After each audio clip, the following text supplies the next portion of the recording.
ओम नमो भगवते वासुदेवाय। श्री कृष्ण गोविंद हरे मुरारे, हे नाथ नारायण वासुदेव, प्रद्युम्न दामोदर विश्वनाथ, मुकुंद माधव भगवन् नमस्ते। श्री कृष्ण गोविंद हरे मुरारे, हे नाथ नारायण वासुदेव, हे नाथ नारायण वासुदेव। भगवान श्री गोपाल कृष्ण महाराज की जय। पार्वती पते हर हर महादेव। सीताकांत स्मरण जय जय राम। गंगा माता की जय। संत सज्जन हो, आपण मागच्या भागामध्ये श्रीकृष्ण भगवंताने कंसाचा वध केला आणि त्यापुढची कथा श्री शुकदेवजी महाराज राजा परीक्षितांना कथन करतायत। कंसाच्या वधानंतर भगवान श्रीकृष्ण यांनी वसुदेव आणि देवकी यांची भेट घेतली। वसुदेव देवकी भगवंताला आता आपला पुत्र न मानता तो साक्षात आदिपुरुष भगवान महाविष्णूच आहे असं ते समजून भगवंताला वंदन करतात। त्यावेळी भगवान पुन्हा त्यांना आपल्या मायेने मोहित करतात, कारण त्यांना लौकिक असे पुत्र प्रेम मिळावे हा त्यांचा हेतू असतो। ते त्यांना आई बाबा असे म्हणून हाका मारू लागले। त्यावेळी त्यांनी आपली खंत व्यक्त केली भगवंताने। भगवान म्हणतायत, नास्मत्तो युवोस्तात नित्योत्कंठितयोरपि बाल्यपौगंड कैशोरा पुत्राभ्याम भवन कचित। अहो, मात तात किंवा आई बाबा आम्ही आपले पुत्र आहोत ही वस्तुस्थिती आहे। आपण नेहमी आमच्या भेटीसाठी उत्कंठित होतात। आपल्या पुत्राची भेट व्हावी असं कोणत्या मातापितांना वाटत नाही। तुमच्याही ठिकाणी ती उत्कंठा होती, परंतु आमचं एक दुर्दैव आहे की आमच्या बाल किशोर पौगंडावस्था या काळात जे मुलांना सुख मिळतं मातापितांचं, ते मात्र आमच्या नशिबामध्ये नव्हतं। ते सुख आम्ही अनुभवू शकलो नाही। न लब्धो दैव हतयोर्वासो नौ भवदन्तिके यांबाला पितृगेहस्था विन्द्यन्ते लालिता मुदम। आम्हाला दुर्दैवाने आपल्याजवळ राहण्याचे सौभाग्य मिळाले नाही। जन्म झाल्यापासून आम्ही आपल्यापासून दूर राहिलो, त्यामुळे तेही आमचं एक दुर्दैव आहे असं आम्ही मानतो। आई वडील आपल्या मुलांचं लहानपणी लाड कौतुक करतात, हट्ट पुरवतात, नाना तऱ्हेच्या यातना त्यांच्यासाठी सहन करतात, परंतु तो अनुभव आमच्या नशिबात नव्हता। ते सुख आम्हाला प्राप्त झालं नाही। खरोखर जर पाहिलं, माता आणि पिता यांची सेवा करणं हा पुत्राचा धर्म असतो, परंतु आम्ही ती सेवा तुमच्या चरणी रुजू करू शकलो नाही। याचं कारण दुष्ट अशा कंसाचं भय। कंसाच्या भयामुळे हे आम्हाला करता आलं नाही।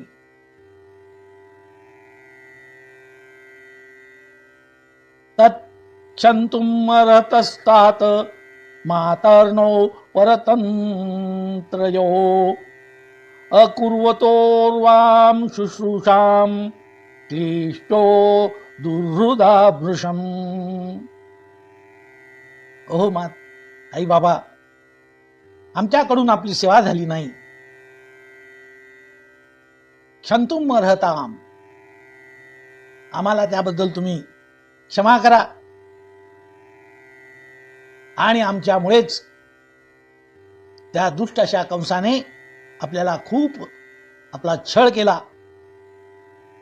त्याचं कारण आम्ही परतंत्र होतो, तुम्हीही परतंत्र होता, त्यामुळे त्या कंसाच्या भीतियुक्त वातावरणात आपण राहत असल्यामुळे आम्ही आपली सेवा करू शकलो नाही. भगवान आपली खंत व्यक्त करतायत. श्री सुखदेव सांगतायत, राजा परीक्षिता, भागवत हे सांगतो की जेव्हा एखादी गोष्ट आपल्याकडून झाली नाही, काही गोष्टी दैवगतीमुळे होऊ शकत नाही, परंतु त्याबद्दलची जी खंत असायला पाहिजे, ती खंत व्यक्त करणं म्हणजे सुद्धा कृतज्ञता आहे. आणि भगवान ती कृतज्ञता व्यक्त करतायत खंत करून. ते आपली खंत व्यक्त करतायत की हे माता पितांनो, आम्ही तुमची सेवा करू शकलो नाही, ही खंत त्यांनी व्यक्त केली आहे. आता हा लीला वेशधारी भगवान श्रीकृष्ण, त्याची ही वाणी अमृताहुनी गोड. इति माया मनुष्यस्य हरेर्विश्वात् मनोगिरा मोहितांकपारोप्य परीष्वज्या पतुर्मुदम.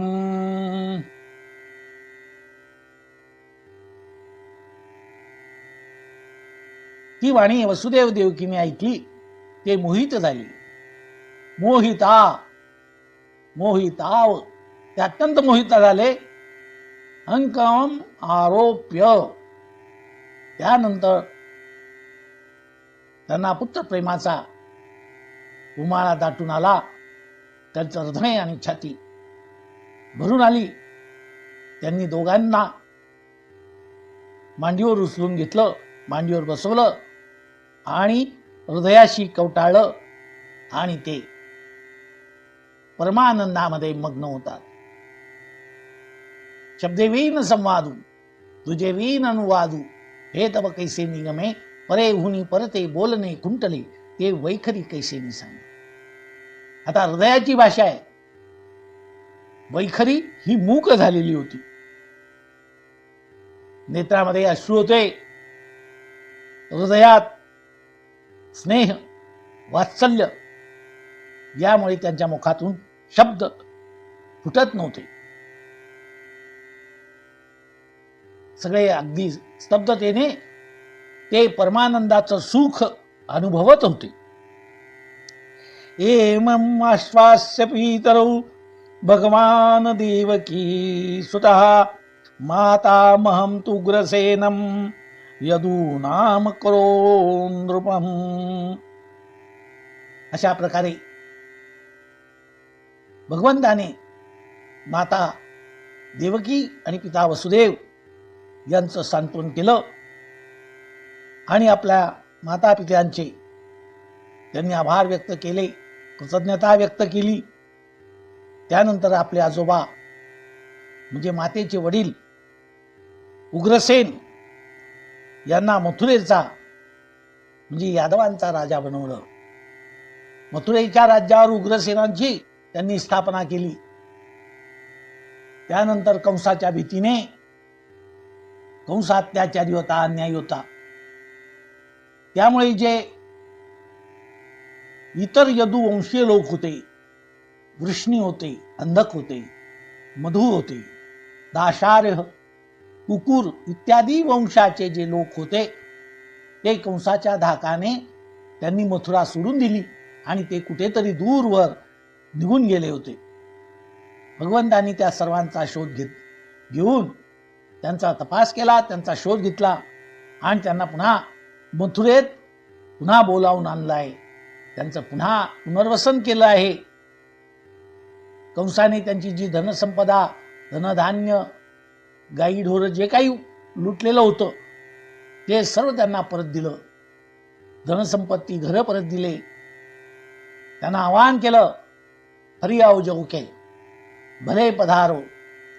त्या सगळ्यांचं स्वागत केलं आणि पुन्हा त्यांच्या मनामध्ये आता कंस गेल्यामुळे पुन्हा आनंदाचे दिवस आता या मथुरेला सुरू झालेले मथुरेमध्ये, त्यामुळे ते आता निर्भय व्हा. हे राजांनो, तुम्ही सर्व निर्भय व्हा. हे वृष्णवंशीयांनो, आणि इतर वंशाचे लोक आहे, तुम्ही निर्भयतेने परत या.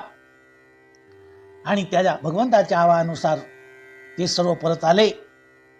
कृष्ण संकर्षण भुजैर्गुप्ता लब्ध मनोरथा गृहेषु रेमिरे सिद्धा कृष्ण राम गतज्वरा.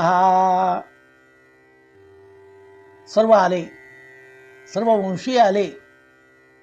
पुन्हा त्यांनी त्यांची घरदार शृंगारली, व्यवस्थित केली, सर्व व्यवस्था लावली आणि सर्व लोक भगवान श्रीकृष्ण आणि बलरामांच्या राजा विग्रसेनाच्या अधिपत्याखाली आता हे सर्व सुरक्षित झाले.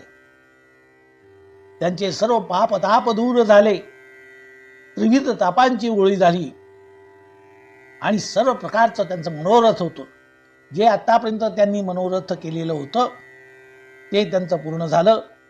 सर्व कृतार्थ झाले आणि आपल्या घरी आनंदाने निवास करू लागले. आता इथे गोकुळात कशा प्रकारचे दिवस हे लोक काढतायत. वीक्षंतो अहरह प्रीता मुकुंद वदनांबुजम नित्यं प्रमुदितं श्रीमत् सदयास्मित वीक्षणम. भगवान श्रीकृष्णाचे जे मुखकमल आहे ते मुखकमल ते अहोरात्र त्याचं अवलोकन करीत होते. सदा माझे डोळा जड तुझी मूर्ती रखुमाईच्या पती सोयरिया. गोड तुझे रूप गोड तुझे नाम गोड तुझे रूप देई मज प्रेम सर्व काळ. तुका म्हणे आम्ही मागावे लढिवाळी पुरवावी आळी माय बापा. आमचा हा भगवंत आता आमचा हट्ट पुरवतो. काय तर भगवान श्रीकृष्णाचे प्रफुल्लित मुखकमल, अपार सौंदर्य, दयाद्र दयापूर्ण हास्ययुक्त स्मितहास्ययुक्त दृष्टी, असं ते परिपूर्ण श्रीमुखाचं ते रोज रात्रंदिन दर्शन घेऊन कायमच आनंदमग्न होत होते. असा हा सर्वसामान्य लोकांचा दिनक्रम सुरू झाला आणि त्यामुळे इथलं जे वातावरण होतं ते वातावरण अत्यंत आनंदित प्रसंग होतं. आनंदी आनंदगडे इकडे तिकडे चोहीकडे, नभात आकाशात पृथ्वीतलावर सार आसमंतामध्ये आनंदाचे डोही आनंद तरंग, आनंदाचे अंग आनंदाचे. असं सर्वत्र सच्चिदानंद घन परमात्म्याच्या कृपेची साया उषाने अपना चल फैलाया फैली सुख की शीतल छाया. सर्व ठिकाणी या विविध देवदेवता आपल्या सुखाचा वर्षाव करू लागला आणि भगवंताचं दर्शन हेच अमृत आहे. तत्र प्रवयसोप्यासन युवानोति बलौजसः पिबन्तो क्षैर्मुकुन्दस्य मुखांबुजसुधामहु. मथुरेत तर असं अजून एक आश्चर्य पाहायला मिळालं. जेव्हा भगवंताच्या अधिपत्याखाली मथुरा आली तेव्हा एक आश्चर्य तात्काळ दिस. काक होत पिक बकौ मराला. कावळ्याचं रूपांतर राजहंसामध्ये आणि बगळ्याचं रूपांतर सुंदर अशा त्या कावळ्याचं रूपांतर कोकिळ पक्षात आणि बगळ्याचं रूपांतर त्या राजहंसात. असा हा एक सृष्टीत बदल तिथे घडून आलाय. तत्र प्रवयसोप्यासन युवानोति बलौजसः. तिथे सर्वच लोक भगवंताच्या दर्शनाचा लाभ घेत होते, त्याचा मुखचंद्रमा पाहत होते आणि भगवंताच्या मुखचंद्रमातून जे अमृत श्रवत होते ते अमृत ते अहर्निशी अहोरात्र प्राशन करीत होती. कशाने तर आपल्या नेत्रकमलाने प्राशन करीत होते. इथे मुखाचाही संबंध नाही. नेत्रकमल आपल्या नेत्रांनी ते अमृत प्राशन करीत होते आणि त्याचा परिणाम काय झाला वृद्ध लोक सुद्धा तरुणांप्रमाणे अत्यंत बलवान आणि उत्साही झाले. जे वृद्ध होते मथुरेमध्ये ते अत्यंत बलवान झाले आणि युवकांचा बल जो एक महत्वाचा बदल बल तर असतंच, पण त्याच्याबरोबरही उत्साह नेहमी महत्वाचा आहे. ते उत्साही झाले, बलवान झाले, कारण ते दररोज आपल्या डोळ्यांची ओंजळ करायचे आणि दररोज ती डोळ्यांची ओंजळ करून भगवंताच्या मुखकमलातील अमृतमय मकरांदाचे रसपान करीत होते. आणि त्यामुळे ते सर्व सबल झाले. इसे बूढ़ा भी पिये तो जवानी आ जाए. हे वृद्ध झालेले सुद्धा तरुण आणि उत्साही झाले. डोळे भरोनिया पाहिन तुझे मुख, त्याची माझं सुख देई देवा, त्याची माझं सुख देई देवा. कान भरोनिया ऐकेन तुझी कीर्ती, ते मज विश्रांती देई देवा, ते मज विश्रांती देई देवा. बाहेरंगी टाळी नाचे नवुदास, ते देई हातास पाया बळ, ते देई हातास पाया बळ. तुका म्हणे माझा सकळ देह भाव, अनिक नको ठाव चिंतू यासी, अनिक नको ठाव चिंतू यासी. सर्वत्र आनंदी आनंद, सर्व अमृताच्या डोहामध्ये डुंबून गेलेले आहेत. त्यानंतर भगवान त्या समारंभाला नंद बाबा आणि यशोदाजी आलेले होते. त्यांना भेटले, त्यांच्या गळ्याला मिठी मारली आणि म्हणाले, भगवान बाबा, आपण दोघांनी अत्यंत प्रेमाने आमचं लाड कौतुक केलं, आमचं पालन पोषण केलं. मला माहिती आहे की माता पिता स्वतःच्या शरीरापेक्षा मुलांवर अधिक प्रेम करतात.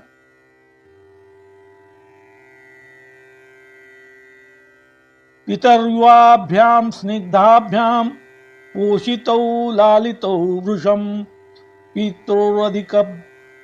पित्रोरधिका प्रीती आत्मज्येष्ठा आत्मजेष्वात्मनोपी.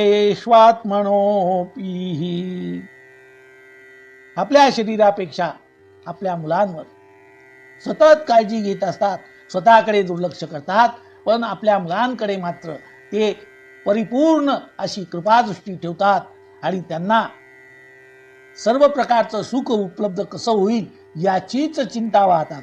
पोटी भारवाहे त्यांचे सर्वस्व ही साहे, ऐशी कळवळ्याची जाती करी लाभावीन प्रीती, ऐशी कळवळ्याची जाती करी लाभावीन प्रीती.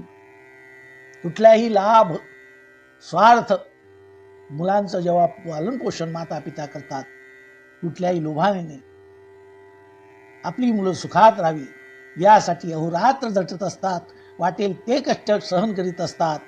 म्हणून तुमचे आता कसा हा उपकार फेडू, हा देह ओवाळून दूर सोडू, म्या एक भावे प्रणिपात केला, विसरू कसा मी माता पित्याला. हे माता पितांना आम्ही विसरू शकत नाही. सपिता साच जननी यौ पुष्णितां स्वपुत्रवत, शिशून् बंधुभिः उत्सृष्टान् कल्पई पोषरक्षणे. काही वेळेस असं होतं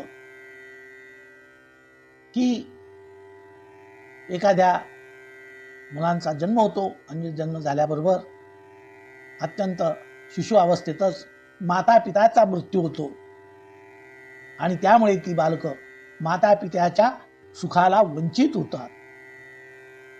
काही वेळेस काही माता पिता स्वतःच पुत्रांचा त्याग करतात आणि अशी मुलं अनाथ म्हणून ओळखली जातात.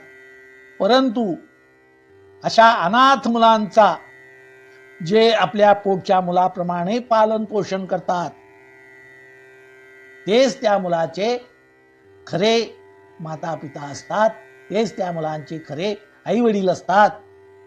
दशम स्कंदातला 45 अध्यायातला हा 22वा श्लोक आहे.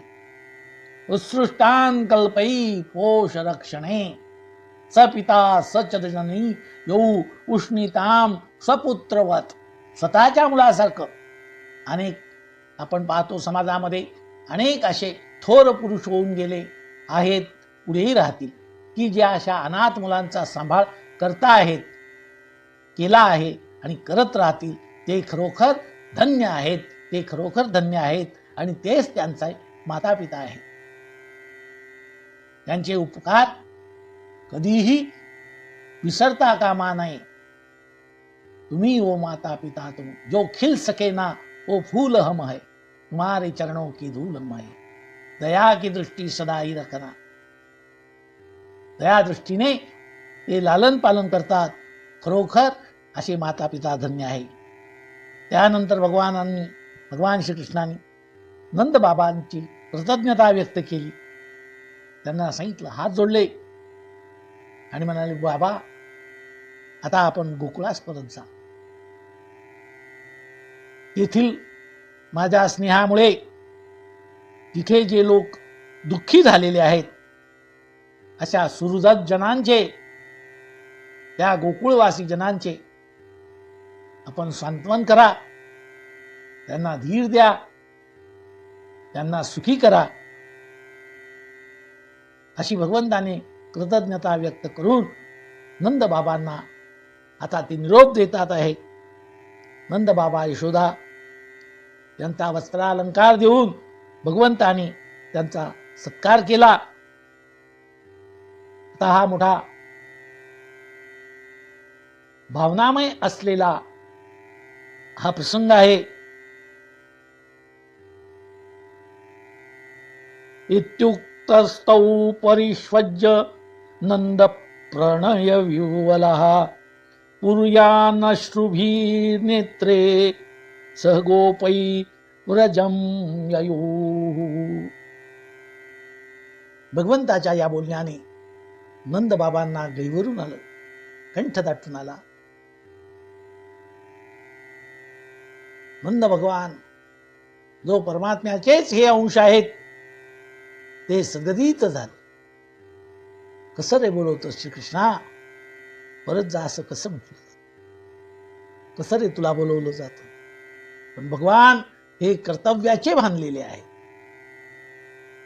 प्रेम, शोक, आशा, मोह यापेक्षाही कर्तव्याची भावना ही अत्यंत श्रेष्ठ. कर्मण्ये विधिकार असते. पहिलं जे काही कार्य असेल तर मनुष्याने आपल्या जीवनामध्ये त्याचं कर्तव्य पार पाडणं आहे. सद्गतीत होऊन त्यांनी दोघी मुलांना नंदाच्या हृदयामध्ये मनामध्ये काय आठवणी येत असतील हे आपण नुसतं कल्पनेने सुद्धा त्याचा विचार करू शकत नाही. हृदयाला कवटाळलं भगवंताला, बलरामाला जो त्यांचाच अंश आहे. डोळ्याचा अश्रू डबडब डबडब करत होते. इतरही परत फिरले अश्रुपूर्ण नेत्रातून. गोकुळवासी आता गोकुळात परत आलेले आहे. आता मथुरेतली परिस्थिती काय आहे. वसुदेवांनी त्यानंतर आता कंस तर मेला, परंतु आता पुढचं जे कार्य आहे तेही जबाबदारीचं आहे. उग्रसेन महाराज झाले आहेत. सिंहासनावर उग्रसेनांची स्थापना झाली आहे. कारभार वसुदेव पाहत आहेत. त्यांनी आपले जे पुरोहित होते गर्गाचार्य यांना बोलवून, जे महत्वाचे सल्लागार होते यांना बोलवून, ब्राह्मणांना बोलवलं आणि आता हा जो भगवान आहे तो कुलधर्म कुलाचाराप्रमाणे त्याच्यावर संस्कार झाले पाहिजे. भगवान क्षत्रिय वंशाचे होते आणि कुलधर्म कुलाचार कुलनीतीप्रमाणे भगवान श्रीकृष्ण आणि बलराम यांचा व्रतबंध विधी त्यांनी करून घेतला, मौंज विधी करून घेतला, ते संस्कार केले, ब्राह्मणांना दान दक्षिणा दिली.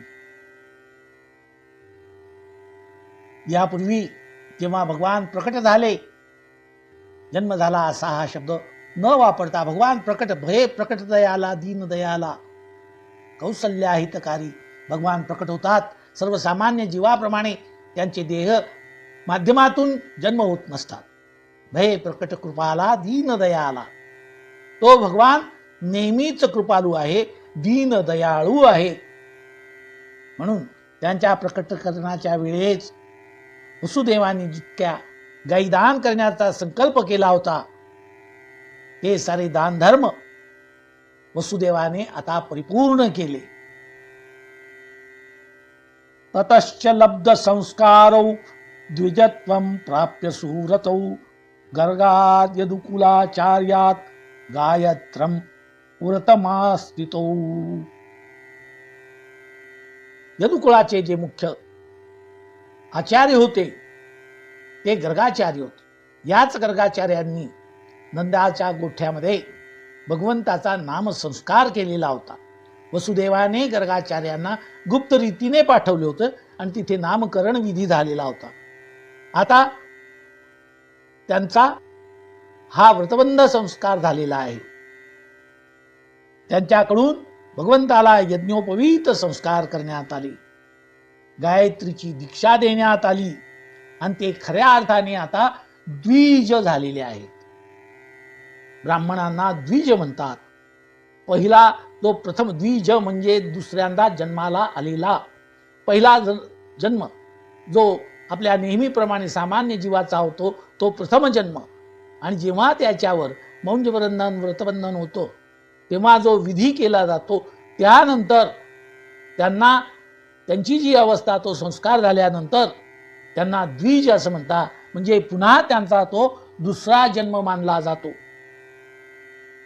आणि म्हणून एकाच माणसाचे हे दोन असे त्याला लागलेली ही दोन शब्द आहेत.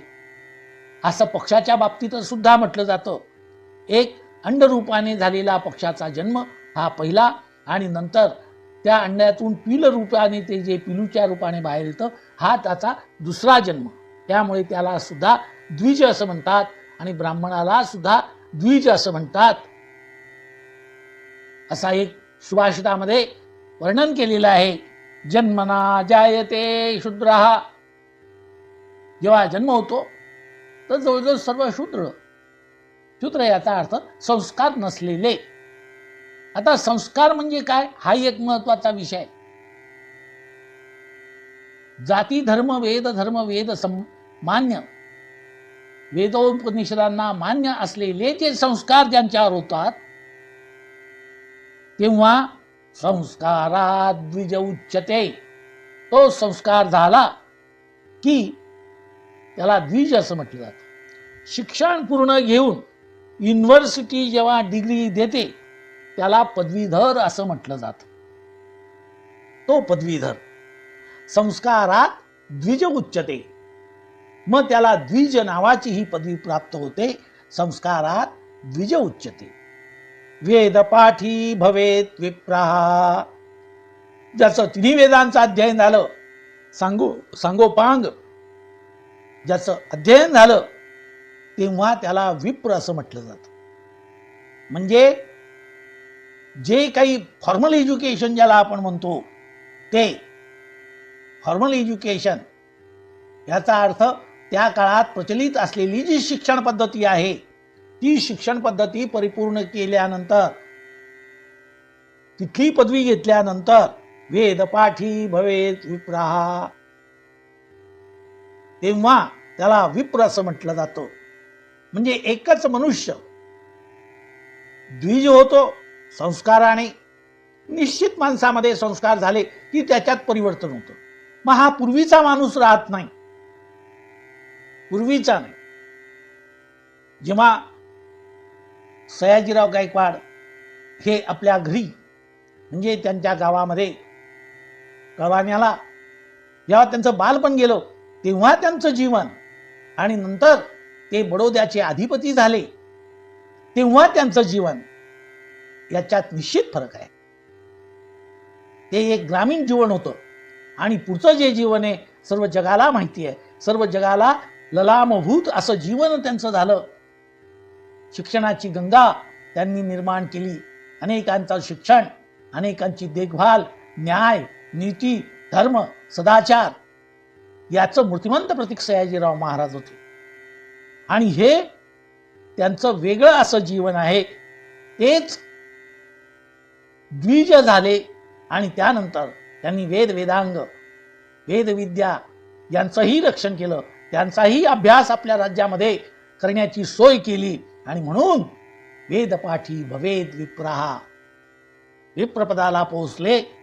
आणि नंतर सर्वाभूती देव आहे, सर्वाभूती प्रजाजन, ही प्रजाजन नसून ते परमात्माच आहे अशा भावाने त्यांनी जी प्रजेची सेवा केली आहे, प्रजेमध्ये, सामान्य लोकांमध्ये, जनतेमध्ये त्यांनी ब्रह्मतत्व पाहिलं आणि म्हणून ब्रह्म जानाति ब्राह्मणः असा हा त्यांच्या जीवनाचा ब्राह्मण पदापर्यंतचा प्रवास आहे.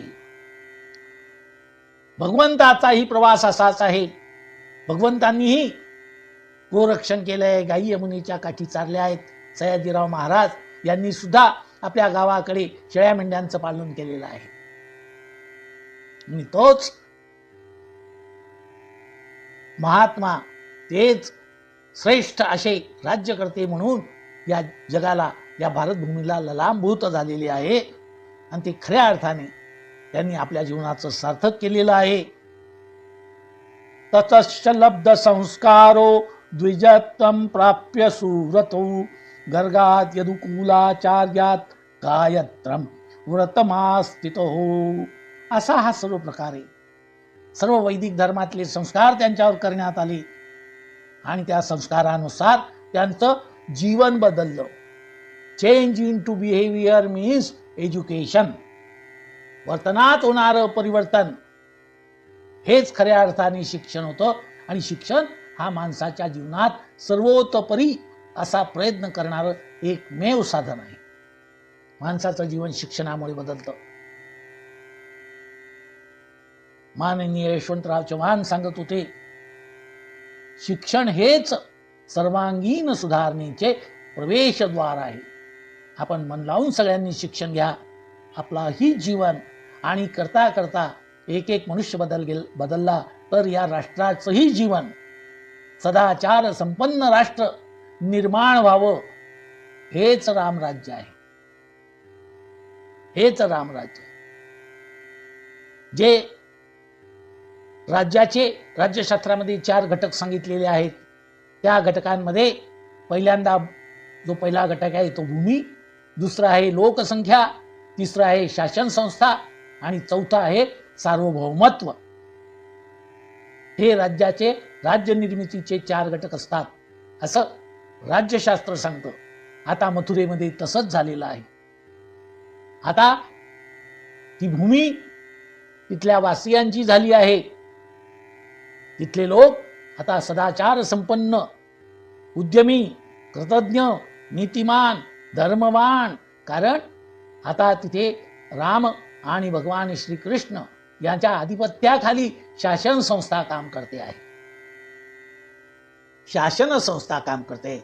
उग्रसेनांच्या मार्गदर्शनाखाली, भगवान श्रीकृष्णांच्या मार्गदर्शनाखाली, बलरामाच्या संरक्षणाखाली हे मथुरा मंडल आता राज्य या संस्थेला पात्र होत आहे.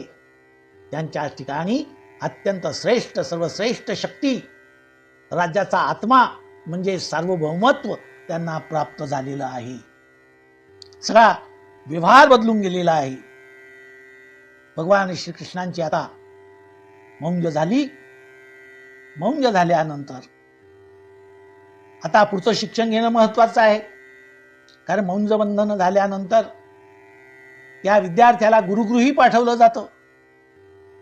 पुढे अवंती नगरीतील काश्यप गोत्रीय सांदीपनी नावाच्या मुनींकडे त्यांच्या गुरुगृही पुढील शिक्षणासाठी भगवंताला आणि बलरामांना पाठवण्यात आलं.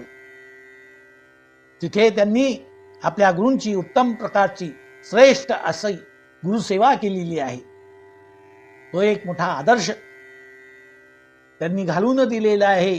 गुरूंची सेवा कशी असावी याचं हे उत्तम उदाहरण आहे. ते म्हणजे भगवान श्रीकृष्ण आणि भगवान श्रीराम.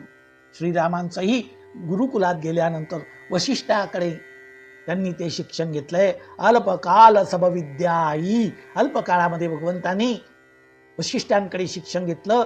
तसं भगवान श्रीकृष्णांनी या अवंती नगरीमध्ये सांदीपनी मुनींकडे शिक्षण घ्यायला सुरुवात केली. तिथे त्यांनी जी काही शुद्ध भक्ती केली आणि त्या भगवंताच्या त्या सेवेमुळे ते अत्यंत प्रसन्न झाले. गुरु प्रसन्न झाले. त्वयो द्विजवर्स्तुष्ट शुद्ध भावा निवृत्तिभिः प्रोवाच वेदान अखिलान सांगोपनिषदो गुरु. त्यांनी षडांग 6 शास्त्र उपनिषद आणि वेद यांचं सर्व प्रकारचं शिक्षण सांदीपनी ऋषींनी मुनींनी भगवान श्रीकृष्ण आणि बलरामांना दिलं. पुन्हा हा श्लोक पहा. तयोर्द्विजवरस्तुष्टः अत्यंत संतुष्ट मनाने शुद्ध भावानुवृत्तीभिः. अतिशय शुद्ध भाव, शुद्ध ज्याचा भाव झाला दुरी नाही देव त्याला. सांदीपनींचा भावही शुद्ध आणि असलेला जवळच असलेला हा परमात्मा असा जो संयोग आहे. आणि त्यामुळे प्रोवाच वेदान अखिलान सांगोपनिषदो गुरु. सर्व प्रकारचं शिक्षण त्यांना दिलं. उपनिषदातलं षडांग 6 शास्त्र उपनिषदीय वेद यांचं शिक्षण दिलं. अहोरात्रौ चतुष्षष्ट्या संयत्तो तावती कला गुरु दक्षिणायाचार्यं छंदमास तूर्णुवा. भगवंताने एक लक्षात घ्या. तसं प्रभू रामचंद्रांचं वर्णन केलेलं अल्पकाल सब विद्या आई. तसं भगवंताने किती दिवसात, महिन्यात नाही सांगत, वर्षात सांगत नाही, किती दिवसामध्ये सर्व प्रकारचं विद्या ग्रहण केलं त्याचं भागवतामध्ये या 45व्या अध्यायामध्ये हा 36वा श्लोक आहे. 45 अध्याय आणि 36वा श्लोक. अहोरात्र चतुष्षष्ट्या संयत्तो तावती कला गुरु दक्षिणायाचार्यं छंदमास नृप. केवळ 64 दिवसामध्ये, केवळ 64 दिवसामध्ये त्यांनी हे वेदांग हे तर होतेच, त्याशिवाय 64 कलांचं ज्ञान मिळवलं. 64 कला आहे ते कोण, त्याची यादी आहे. ती यादी तपासून पहा. ती यादी तपासून पहा. तुम्हाला वाटेल अरे हे तर आपल्याला माहितीच नाही, अरे हे तर आपल्याला माहितीच नाही. भगवान सर्व ती विद्या त्या कला या 64 दिवसामध्ये त्यांनी आत्मसात केल्या. हे काही साधी गोष्ट नाही. त्याच्यामध्ये स्वयंपाक ही सुद्धा कला होती. नृत्यकला, गायन कला, शिल्पकला, धनुर्वेद, नृत्य कला आहे, नाट्यकला आहे. या सर्व प्रकारच्या कला भगवंताने 64 दिवसामध्ये संपादन केल्या आणि ते कृतकृत्य झाले. आणि आता परत जाण्याची त्यांची वेळ येते आहे. भगवान आता विद्या संपन्न होऊन परत जाण्याच्या मार्गाला आहेत. परंतु विद्या संपन्न झाले तरी विद्या विनयेन शोभते. विनयाची ब्रॅकेट असली, चौकट असली तरच विद्या शोभून दिसते. नम्रता, विनयपूर्णता.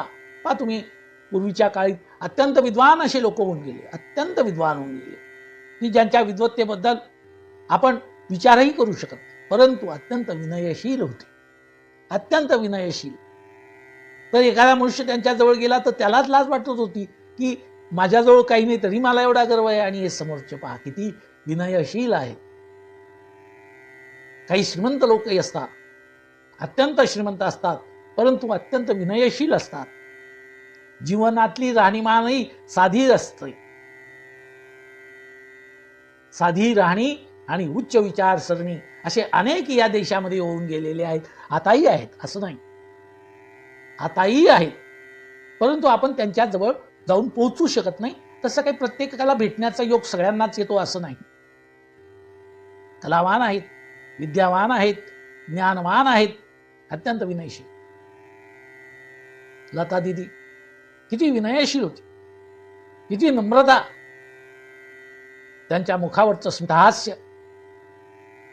ही भारतभूमी विसरू नाही शकणार.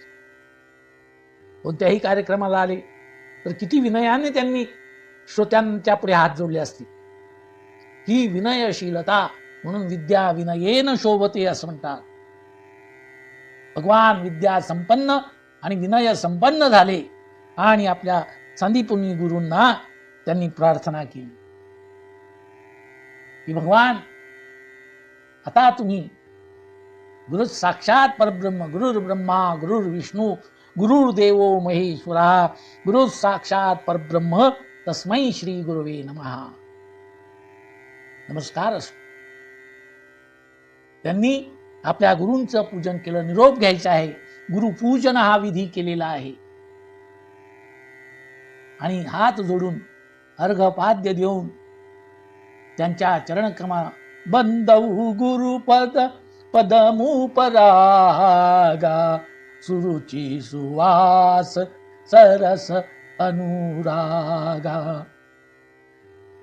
ते करी बिमल बिबेक बिलोचन वर्णऊ, राम चरित भवमोचन. श्री गुरुपद नख मणिगण ज्योती, सुमिरत दिव्य दृष्टी होती. गुरूंना वंदना केली. माझी देव पूजा, माझी देव पूजा, पाय तुझे गुरु राजा, माझी देव पूजा, पाय तुझे गुरु राजा.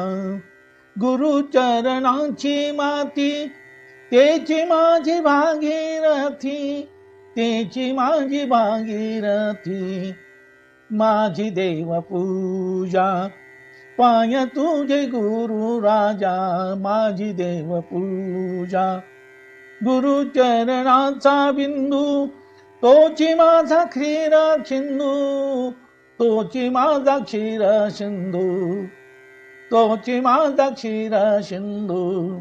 माझी देव पूजा, पाय तुझे गुरु राजा, माझी देव पूजा. गुरु चरणाचे ध्यान, तेची माझे संध्या स्नान. गुरु चरणाचे ध्यान, तेची माझे संध्या स्नान, तेची माझे संध्या स्नान. माझी देव पूजा, पाय तुझे गुरु राजा, माझी देव पूजा. शिवदीन केसरी पायी, गुरु विन दैवत नाही. शिवदीन केसरी पायी, गुरु विन दैवत नाही, गुरु विन दैवत नाही. माझी देव पूजा, पाय तुझे गुरु राजा, माझी देव पूजा. तस्मै श्री गुरुवे नमः. द्विजस्तयोस्तं महिमानमद्भुतं, संलक्ष्य राजन्नतिमानुषीं मतिं.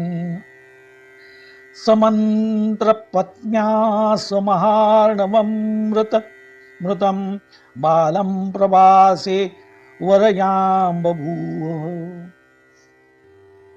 भगवंतांनी सांगितले, महाराज, गुरु महाराज, गुरु जय जय परब्रह्म सद्गुरु, आमच्याकडून दक्षिणा घ्या. गुरूंना दक्षिणा दिल्याशिवाय आपण गुरूंकडून जे काही ज्ञान घेतलेलं आहे ते सफल होत नाही. विना गुरुदक्षिणा आपलं ज्ञान सफल होत नाही. आता तिथे पैसा अडका हा भाग महत्वाचा नाही, सोनं नाणं महत्वाचा नाही. अत्यंत नम्रतेने त्यांना केलेला नमस्कार ही सुद्धा दक्षिणा आहे. आणि भगवान जेव्हा जेव्हा आपण आपल्या गुरूंची, थोरा मोठ्यांची आशीर्वाद घेतो तेव्हा ते आपले दोघीही हात वरती करून सुफल होऊ मनोरथ तुमरे सुनी राम लखन भये सुखारे, सुफल होऊ मनोरथ तुमरे सुनी राम लखन भये सुखारे. गुरूंचा आशीर्वाद हा सफलतेचं मूळ अशी ही जी वल्ली आहे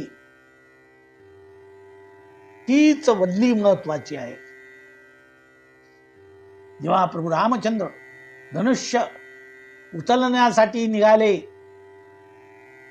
तेव्हा त्यांनी प्रथम विश्वामित्रांना नमस्कार केला आणि विश्वामित्रांनी दिलेला हा आशीर्वाद आहे, सुफल हो मनोरथ तुमरे, तुमचे मनोरथ सुफल हो. आणि त्याचाच परिणाम म्हणजे भगवंताने प्रत्यंच्या लावता बरोबर तो धनुष्य तुटला. कारण विद्या विनयेन शोभत. त्या विश्वामित्रांच्या बरोबर गेले तेव्हा बला आणि अतिबला नावाची विद्या विश्वामित्रांनी भगवंताला अर्पण केलेली होती. संदीपनी मुनींनी सुद्धा भगवान श्रीकृष्णाचा अद्भुत महिमा पाहिला आणि आपल्या पत्नीला विचारायला गेले. पत्नीचा सल्ला घेतला. कारण गुरुकुलामध्ये जितके पती महत्वाचे तितकेच त्यांच्या पत्नीला सुद्धा महत्व आहे. कारण त्यांनी माता होऊन या मुलांना खाऊ घातलेला आहे. म्हणून त्या गुरुपत्नींचाही अधिकार तेवढाच आहे. आणि हे संदीपनी मुनी ओळखून आहे आणि म्हणूनच त्यांनी पत्नीचा सल्ला घेतला. काय मागायचे? भगवान आता जाताच विद्या घेऊन, काय मागायचं? आता माता आहे, माता काय मागणार?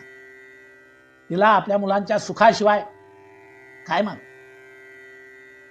कोणी असो, गोर असो, गरीब असो, श्रीमंत असो, कोणी असो,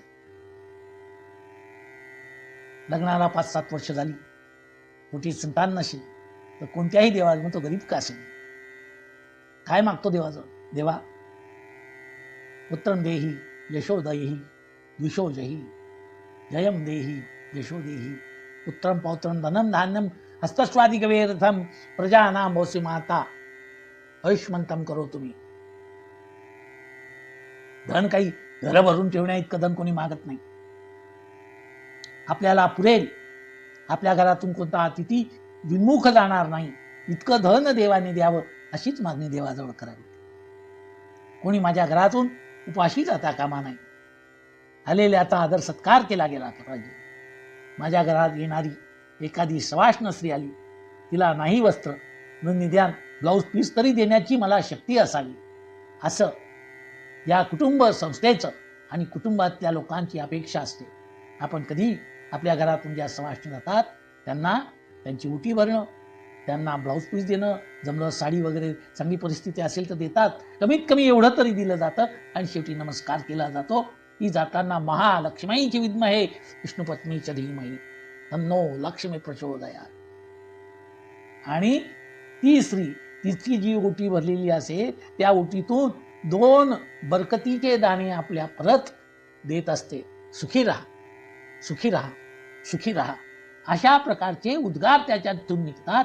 हेच आशीर्वाद म्हणजे सफल असा हा गृहस्थाश्रम आहे. आणि माझा आग्रह असा आहे की पुन्हा आपल्याला हे संस्कार निर्माण करा. प्रचंड संपत्ती मागू नका, त्याच्याने अहंकार निर्माण होईल, जवळची माणसं तुटून जातात. तसं नका मागू. साहिब इतना दीजिए जामे कुटुंब समाय, मैं भी भूखा न राहू और साधू भूखा न जाए. एवढंच मागा. आशीर्वाद घ्या. त्या गुरुपत्नीने काय मागितलंय की काहू तुम्हाला आठवतं का? आपण एकदा त्या प्रभास पट्टणाला गेलो होतो, त्या क्षेत्रात तीर्थयात्रेला गेलो होतो आणि ती समुद्राची एक लाट आली. त्या लाटेने आपला बाळ ओढून नेला, आपला पुत्र मरण पावला. तो समुद्रामध्येच विलीन झाला. मला वाटतं हा परमात्मा अशक्यतेता नाही तुम्हा नारायणा. या भगवंताला जगात अशक्य काही नाही. निर्जीव चेतना अनायास, निर्जीवाला सुद्धा चेतना आणून देतो.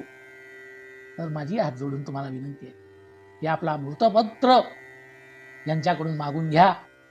दोघा बंधूंना विनंती केली की भगवान तुला द्यायचंच असेल, तू आमचा पुत्र होऊन शिष्य रूपाने का असेना पण पुत्रचं प्रेम आम्हाला दिलं, आम्हाला आमचा पुत्र तू आणून देशील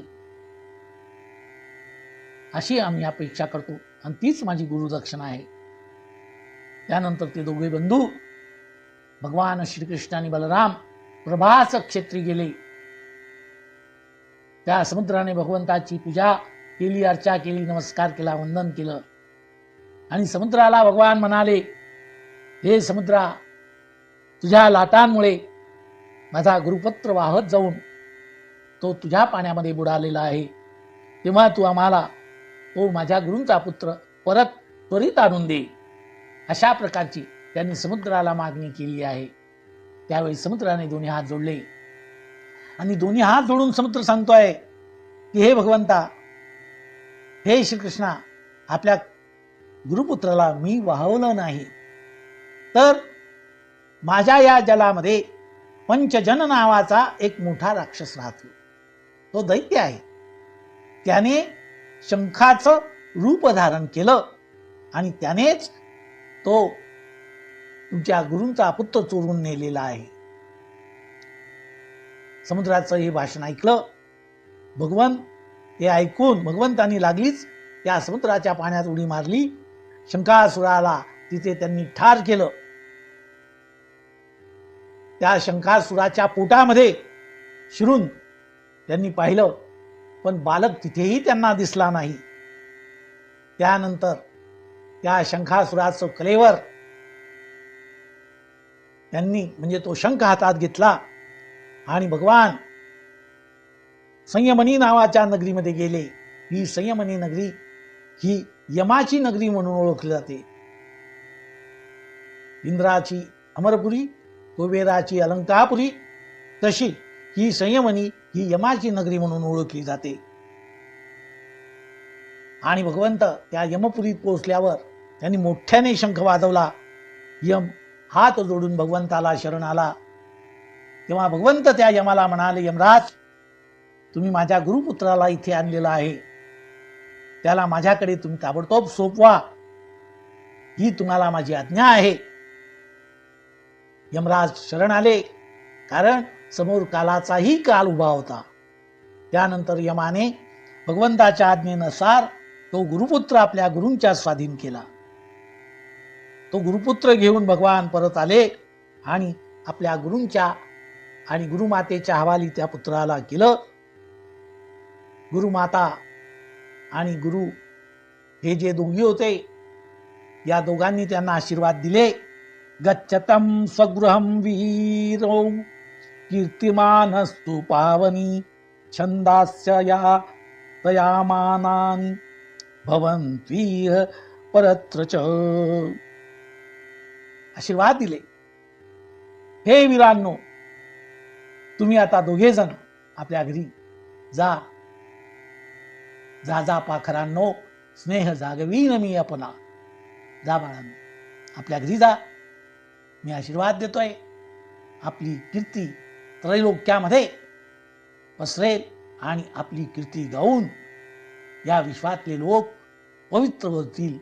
आपली कीर्ती ही जीवाला पवित्र करणारी असतील. त्यानंतर समनंदन प्रजा सर्वा दृष्टा राम जनार्दनो अपश्यंतो बौद्धानि नष्ट लब्धा धनानि व. त्यानंतर ते दोघे बंधू मथुरेला परत आले. भगवान श्रीकृष्ण आणि भगवान बलराम हे मथुरेमध्ये प्रवेश त्यांनी केला आणि त्यांचं यथायोग्यप्रमाणे मथुरेमध्ये स्वागत झालं. सर्वांना अत्यानंद झाला. सर्वांनी भगवंताला हात जोडले आणि नमस्कार केला, वंदन केलं आणि हृदयामध्ये स्मरण सुरू केलं. श्री कृष्ण गोविंद हरे मुरारी, हे नाथ नारायण वासुदेव, प्रद्युम्न दामोदर विश्वनाथ, मुकुंद माधव भगवन नमस्ते. श्री कृष्ण गोविंद हरे मुरारी, हे नाथ नारायण वासुदेव. भगवान श्री गोपाल कृष्ण महाराज की जय. पार्वती पते हर हर महादेव. सीताकांत स्मरण जय जय राम. गंगा माता की जय. भारत माता की जय. नमो नारायण, नमो नारायण, नमो नारायण.